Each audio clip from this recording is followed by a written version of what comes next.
আমরা হাজির হয়েছি ইরান যুক্তরাষ্ট্র যুদ্ধের সব তাজা খবর নিয়ে। শুরু হয়ে গেল তৃতীয় বিশ্বযুদ্ধ। ইরান যুক্তরাষ্ট্র যুদ্ধবিরতির পরও হামলা করেছে ইরানের ওপর। হতাহতের সংখ্যা বেড়ে ৫৭।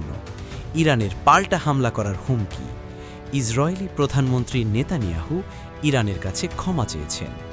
ইরানের কাছে পাল্টা হামলা না করার জন্য রিকোয়েস্ট করেছেন ডোনাল্ড ট্রাম্প। পারমাণবিক হামলার হুঁশিয়ারি ইরানের। আসসালামু আলাইকুম, স্বাগতম ওয়ার্ল্ডকাস্ট সংবাদে। আমি মোহাম্মদ রায়হান আজকের সব আন্তর্জাতিক খবর নিয়ে হাজির হয়েছি। শুরুতেই জানিয়ে দিব সংবাদ শিরোনাম, তারপর বিস্তারিত। নৌ অবরোধ নিয়ে যুক্তরাষ্ট্রকে ইরানের হুঁশিয়ারি। বিশ্ববাজারে আবারও হু হু করে বাড়ছে তেলের দাম। ১২ দফায়ও কোনো সমাধান দিতে পারেননি ট্রাম্প। হরমুজ প্রণালীতে অবরোধ নিয়ে যুক্তরাষ্ট্রকে ইরানের সতর্কবার্তা। আসসালামু আলাইকুম, স্বাগতম জানাচ্ছি ওয়ার্ল্ডকাস্ট সংবাদে। আমি মোহাম্মদ রায়হান। মধ্যপ্রাচ্যের বর্তমান ভূরাজনৈতিক প্রেক্ষাপটে নৌ অবরোধ ইস্যুটি এখন আন্তর্জাতিক মহলে টক অব দ্য টাউন হয়ে দাঁড়িয়েছে এবং বিশেষ করে যুক্তরাষ্ট্রের প্রতি ইরানের দেওয়া সাম্প্রতিক হুঁশিয়ারি বিশ্ব রাজনীতিতে নতুন সমীকরণ তৈরি করছে। ইরান স্পষ্টভাবে জানিয়ে দিয়েছে যে তাদের জলসীমায় বা আন্তর্জাতিক নৌপথে কোনো ধরনের হস্তক্ষেপ তারা বরদাস্ত করবে না এবং যে কোনো ধরনের উস্কানিমূলক পদক্ষেপের পাল্টা জবাব দিতে তারা প্রস্তুত। এই উত্তেজনার ফলে একদিকে যেমন আঞ্চলিক নিরাপত্তার বিষয়টি সামনে আসছে, অন্যদিকে আন্তর্জাতিক বাজারে এর প্রভাব পড়তে শুরু করেছে। আপনারা যারা নিয়মিত বিশ্ব সংবাদ অনুসরণ করেন তারা জানেন যে এই অঞ্চলটি বিশ্ব বাণিজ্যের জন্য কতটা গুরুত্বপূর্ণ। ইরানের এই অবস্থান মূলত তাদের সার্বভৌমত্ব রক্ষার একটি কঠোর বার্তা হিসাবে দেখা হচ্ছে, যেখানে তারা তাদের সামরিক সক্ষমতার জানান দিচ্ছে। বিশ্লেষকরা মনে করছেন, যুক্তরাষ্ট্র যদি এই অঞ্চলে তাদের উপস্থিতি বা হস্তক্ষেপ আরও বাড়ায় তবে পরিস্থিতি নিয়ন্ত্রণের বাইরে চলে যেতে পারে।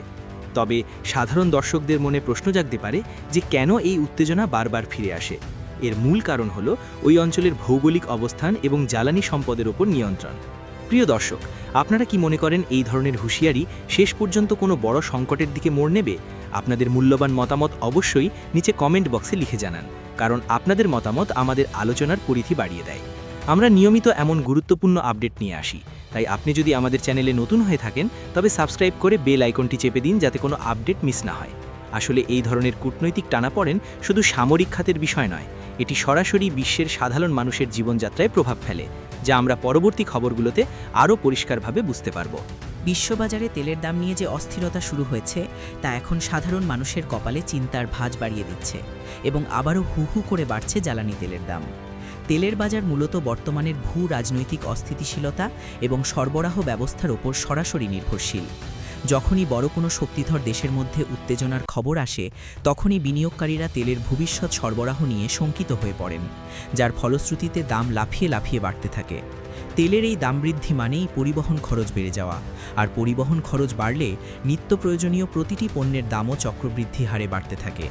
আপনারা লক্ষ্য করেছেন নিশ্চয়ই, গত কয়েকদিনে আন্তর্জাতিক বেঞ্চমার্কগুলোতে তেলের দাম যে পর্যায়ে পৌঁছেছে তা গত কয়েক মাসের রেকর্ড ভেঙে দিয়েছে।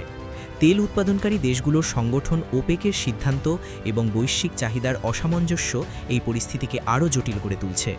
অনেক অর্থনীতিবিদ আশঙ্কা করছেন যে তেলের দাম যদি এভাবে বাড়তে থাকে তবে বিশ্ব অর্থনীতিতে নতুন করে মুদ্রাস্ফীতির ঢেউ আছড়ে পড়তে পারে। বন্ধুরা, আপনাদের এলাকায় কি তেলের দাম বাড়ার কোনো প্রভাব ইতোমধ্যে পড়তে শুরু করেছে? বাজারে জিনিসপত্রের দাম নিয়ে আপনাদের অভিজ্ঞতা আমাদের সাথে শেয়ার করতে ভুলবেন না।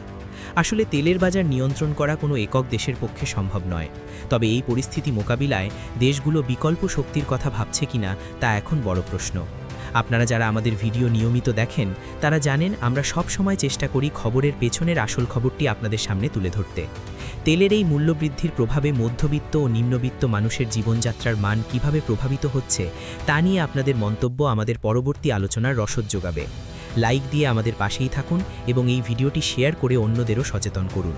সাবেক মার্কিন প্রেসিডেন্ট ডোনাল্ড ট্রাম্পকে নিয়ে মার্কিন রাজনীতিতে যে নাটকীয়তা চলছে তার যেন শেষ নেই এবং ১২ দফার আলোচনার পরও কোনো কার্যকর সমাধান দিতে পারেননি ট্রাম্প।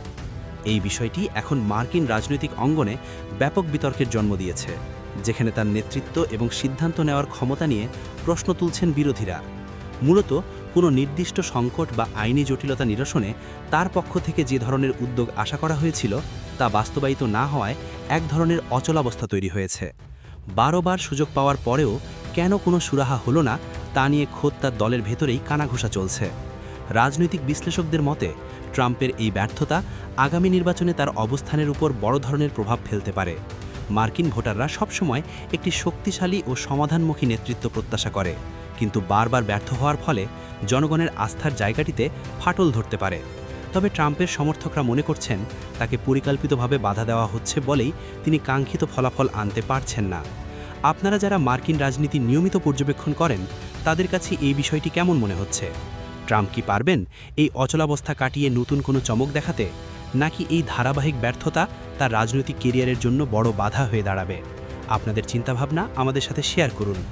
রাজনীতি মানেই সমীকরণের খেলা, আর ডোনাল্ড ট্রাম্প সবসময়ই এই খেলার কেন্দ্রবিন্দুতে থাকেন। তবে সমাধানহীন এই 12 দফা বৈঠক তাকে অনেকটা ব্যাকফুটে ঠেলে দিয়েছে বলে মনে করা হচ্ছে। আমাদের এই বিশ্লেষণ যদি আপনার ভালো লেগে থাকে তবে ভিডিওটি একটি লাইক দিতে ভুলবেন না। আমরা প্রতিনিয়ত এমন নিরপেক্ষ এবং বিস্তারিত বিশ্লেষণ আপনাদের জন্য নিয়ে আসি, তাই যুক্ত থাকুন আমাদের কমিউনিটির সাথে। সবশেষে আবারও ফিরে আসছি হরমুজ প্রণালীর সংকটে, যেখানে অবরোধ নিয়ে যুক্তরাষ্ট্রকে ইরানের দেওয়া সতর্কবার্তা পুরো বিশ্বকে নতুন করে ভাবিয়ে তুলছে। হরমুজ প্রণালী বিশ্বের অন্যতম ব্যস্ত এবং গুরুত্বপূর্ণ নৌপথ, যেখান দিয়ে প্রতিদিন বিশ্বের মোট ব্যবহৃত তেলের একটি বিশাল অংশ পরিবাহিত হয়। ইরান যদি এই প্রণালীতে কোনো ধরনের অবরোধ সৃষ্টি করে বা নিয়ন্ত্রণের চেষ্টা চালায়, তবে তা হবে বৈশ্বিক জ্বালানি নিরাপত্তার জন্য এক ভয়াবহ হুমকি। ইরান বারবার বলছে যে তারা যুদ্ধ চায় না, তবে তাদের স্বার্থে আঘাত লাগলে তারা হাত গুটিয়ে বসে থাকবে না। যুক্তরাষ্ট্রের নৌবাহিনীর টহল এবং ইরানের পক্ষ থেকে দেওয়া পাল্টা নজরদারি এই জলপথকে এখন একটি উত্তপ্ত আগ্নেয়গিরিতে পরিণত করেছে। বিশেষজ্ঞরা সতর্ক করছেন যে একটি ছোট ভুল পদক্ষেপও বড় ধরনের সংঘাতের সূচনা করতে পারে। হরমুজ প্রণালীর এই সংকট সরাসরি তেলের বাজারের অস্থিরতার সাথে যুক্ত। যদি এই পথ কোনোভাবে বন্ধ হয়ে যায়, তবে বিশ্বের তেলের দাম কোথায় গিয়ে ঠেকবে তা কল্পনা করাও কঠিন। ইরান এই সতর্কবার্তার মাধ্যমে আসলে আন্তর্জাতিক সম্প্রদায়কে একটি বার্তা দিতে চাইছে যে তাদের এড়িয়ে এই অঞ্চলের কোনো সিদ্ধান্ত নেওয়া সম্ভব নয়। সাধারণ দর্শক হিসেবে আপনাদের কি মনে হয়, এই সংকট কি আলোচনার মাধ্যমে সমাধান করা সম্ভব, নাকি শক্তির লড়াই অবধারিত? আমাদের নিউজ স্ক্রিপ্টের এই বিশেষ বিশ্লেষণটি কেমন লাগলো তা অবশ্যই কমেন্টে জানাবেন। আপনাদের প্রতিটি লাইক এবং শেয়ার আমাদের আরও ভালো কাজ করতে উৎসাহিত করে। নিয়মিত বিশ্ব সংবাদ এবং এমন গভীর বিশ্লেষণ পেতে আমাদের চ্যানেলের সাথেই থাকুন। আজকের মতো এখানেই শেষ করছি, পরবর্তী আপডেটে আবার দেখা হবে। আমাদের সাথে থাকার জন্য এবং সময় দেওয়ার জন্য আপনাদের অসংখ্য ধন্যবাদ। ভালো থাকুন, সুস্থ থাকুন এবং যুক্ত থাকুন সত্যের সাথে।